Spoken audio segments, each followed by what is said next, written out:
Assalamualaikum warahmatullahi wabarakatuh. Perkenalkan, nama saya Gina Rameida dari kelas 11 TKJC. Ini saya ingin menjelaskan tentang teknologi komunikasi data. Konsep komunikasi data. Open System Interconnection atau OSI adalah model referensi yang mana tercipta dalam bentuk kerangka konseptual. Bahkan sekarang ini telah menjadi suatu standar koneksi untuk sebuah komputer. Selain itu, ia diciptakan juga untuk memenuhi tujuan tertentu. Application layer adalah lapisan yang menyediakan interface antara aplikasi yang digunakan untuk berkomunikasi dan jaringan yang mendasarinya di mana pesan akan dikirim. Contoh standarisasinya adalah sebagai berikut: web, server, mail, FTP, DHCP, telnet, DNS, SNMP. Presentation layer jaringan komputer merupakan sebuah lapisan yang berada pada model lapisan OSI layer yang berada pada level atau lapisan kedua ketika sebuah data atau informasi akan dikirim dan berada pada layer ke-6 pada saat sebuah data akan diterima. Contoh standarisasinya adalah sebagai berikut: MIME, SSL, TLS, dan sebagainya. Session layer merupakan lapisan yang berfungsi untuk mendefinisikan bagaimana sebuah koneksi dapat dibuat, dikelola, dan dikembangkan. Contohnya sebagai berikut: NFS, SMB, RTP, dan lain-lain. Transport layer merupakan mempunyai fungsi untuk memecah data menjadi paket-paket data, serta memberikan nomor urut untuk setiap paketnya, sehingga nantinya dapat disusun kembali saat sampai pada tujuan.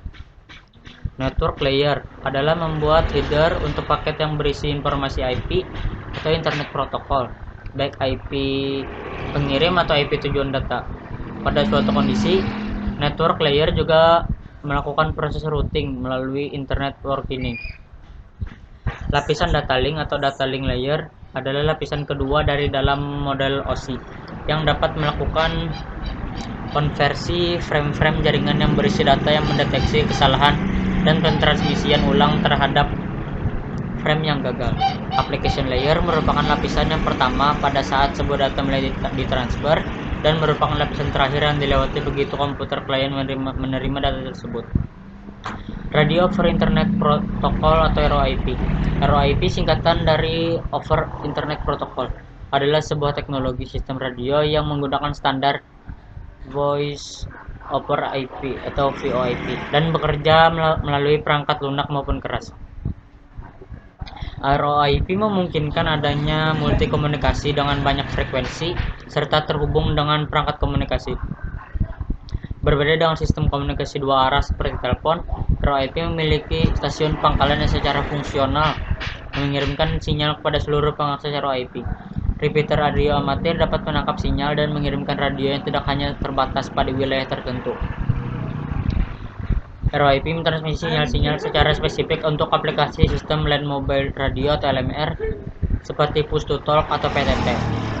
Base Transceiver Station atau disingkat BTS adalah sebuah infrastruktur telekomunikasi yang memfasilitasi komunikasi nirkabel antara peranti komunikasi dan jaringan operator peranti.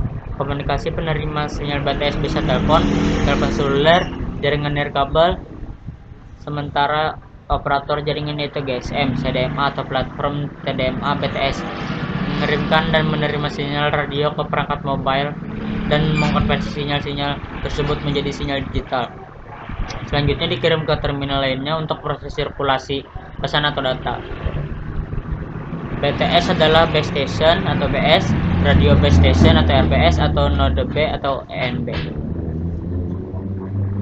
Gateway adalah perangkat di dalam komputer yang fungsinya untuk mengoneksi sebuah jaringan komputer terhadap satu jaringan komputer lain, entah satu atau lebih, yang menggunakan protokol informasi yang tidak sama, sehingga memudahkan perangkat jaringan yang terkoneksi untuk melakukan aksi internet. Meski hampir menyerupai router, perlu digarisbawahi bahwa gateway bukanlah router. Router lebih kepada perangkat yang memancarkan sekaligus menangkap sinyal internet atau membuat sebuah jaringan dapat melakukan akses internet. Sedangkan gateway lebih kepada koneksi antar perangkat komputer yang berada di dalam sebuah internet. Internet Protocol Address atau disingkat Alamat IP adalah label numerik yang ditetapkan untuk setiap perangkat yang terhubung ke jaringan komputer yang menggunakan protokol internet untuk komunikasi. Alamat IP memiliki dua fungsi utama, host atau identifikasi antar muka jaringan dan pengalamatan lokasi. Internet Protokol versi 4 atau IPv4 mendefinisikan alamat IP sebagai nomor 32 bit. Namun, karena pertumbuhan internet dan menipisnya alamat IPv4 yang tersedia, versi baru IP atau IPv6 menggunakan 128 bit untuk alamat IP. Distandarisasi pada tahun 1998. Alamat IP melayani dua fungsi utama. Ini mengidentifikasi host atau lebih khusus antar muka jaringannya dan menyediakan lokasi. Dan dengan demikian, kemampuan membangun jalur ke host tersebut perannya telah tanda sebagai berikut. Sebuah nama menunjukkan apa yang kita cari. Alamat menunjukkan di mana tempat sinyal dari server. Agar bisa menangkap sinyal Wi-Fi, perangkat repeater harus dua alat, yakni untuk menerima sinyal dari server atau klien dan untuk menyebarkan lagi sinyal Wi-Fi atau access point. Fungsi repeater sebagai berikut. 1. Perluas daya jangkau sinyal seperti yang sudah dibahas di awal. Fungsi repeater yang paling utama adalah untuk memperluas daya jangkau sinyal.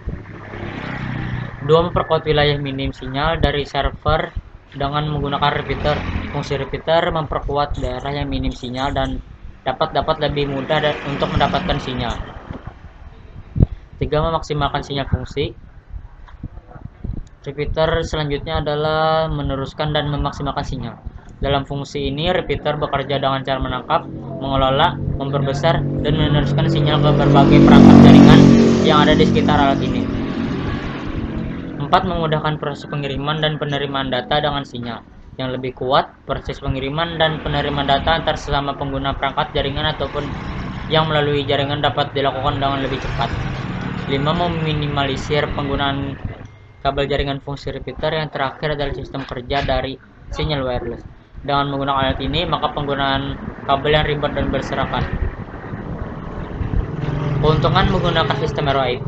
1. Ekonomis, mengurangi biaya penyewaan saluran telepon untuk remote yang dikontrol base station dengan menggunakan standar koneksi internet yang telah dipasang di area tersebut.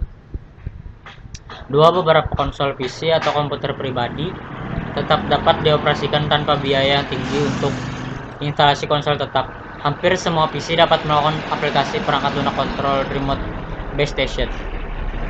3. Kebanyakan perangkat LMR base station yang telah ada mudah tersambung dengan ROIP atau dengan tambahan router atau gateway dalam penggunaan E dan M, turn remote atau metode lainnya.